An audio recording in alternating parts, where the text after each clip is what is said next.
We are literally just few days away from Christmas, and our Advent journey already feels so precious. Advent is like a womb of expectation. It's carrying our hope, and like a human mother, expectant mother, in the very last weeks and days of her pregnancy, we can feel that our hope, its birth, is so close.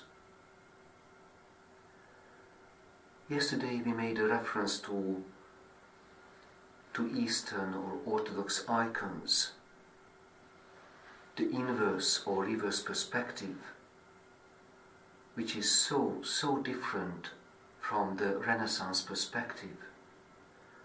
The Renaissance perspective is our own instinctive, banal, day-to-day way of seeing things.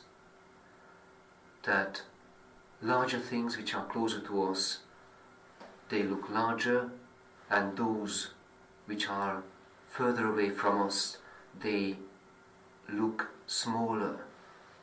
Like the angles of the trails of the tube or train are converging somewhere on the horizon in the point of vanishing. But in the icons, just like in Advent, there is a different rule that prevails.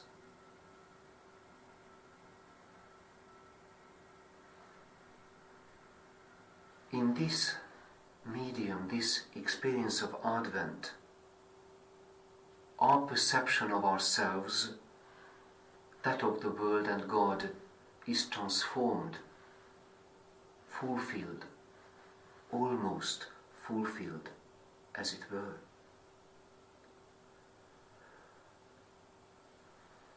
The Renaissance perspective symbolically can be seen as our day-to-day way of thinking, how we see things according to the horizon of this world.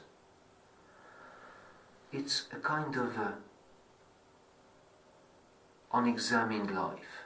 We just keep repeating, we are just keep following the lines of the world. What the propaganda, what the news are telling us.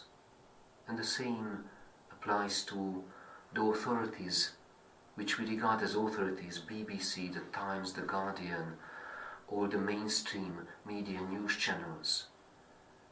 They don't examine life, they just follow what is prescribed by our banal laziness. But not so in Advent. In Advent we examine our lives. In Advent, what we read in the Gospel becomes tangibly real. And in these weeks, particularly in these days leading up to Advent, on the threshold of Christmas, when we read our texts and the liturgy, let us read with an extra awe that all this is about to happen. This is actually happening to us. Within the perspective of Advent and the Incarnation, we can really amend the imbalances of our lives. What is disproportionate in our love and selfishness. So let us receive the Holy Communion in view of this very special time when everything is filled up with God's grace and life among us. And in order just to use the image of a spacewalk, we think that our unexamined daily life is the real reality.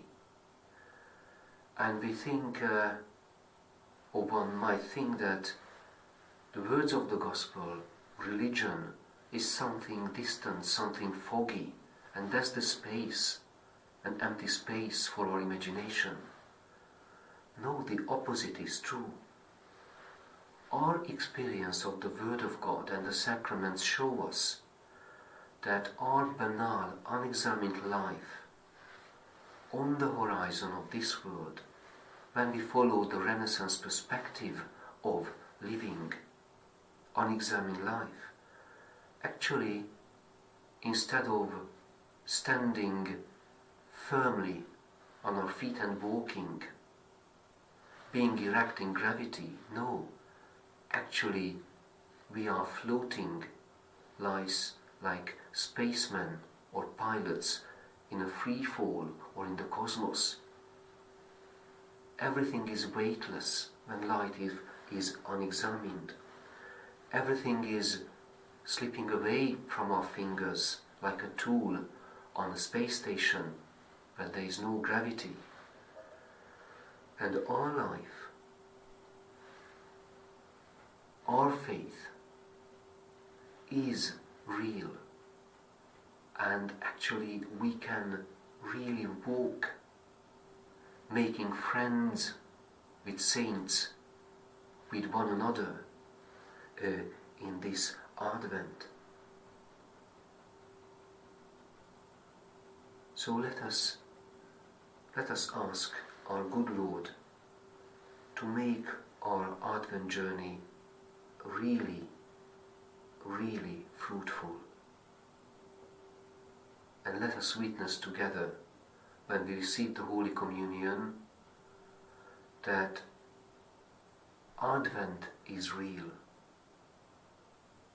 The Incarnation is real, and not simply real. This is the only way to the reality of love.